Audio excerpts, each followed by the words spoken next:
want to get a hold of me whenever you're done with your 7. Yeah, I'll do that. Alright, so I'm out at 7 right now. Okay. Go ahead, Dan. Yeah, it was the same thing as you must have last night with 3 drunk transients. I was out there earlier. One of them, Gary, they're all just transients that live together. They were really drunk and went to sleep when we left. Yeah, same thing. But they have been, that one guy's been a problem in the past. They cracked him a couple times, fought with him, had a taser him last time. Okay, I just want to give you a heads up. It wasn't a big deal earlier, but they must have got fired up. Alright. CL-14. Yeah, I'm not familiar with that address and my map won't pull it up. Doesn't recognize it.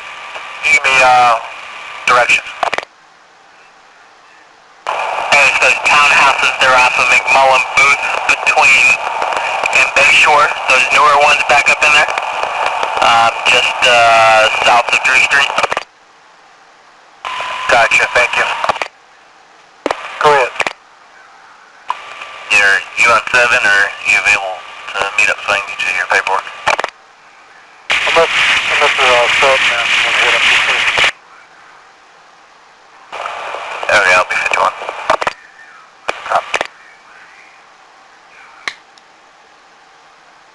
57114. Yeah, was that you that went 1015 out there on that Raleigh? No, it wasn't. Alright, 1014,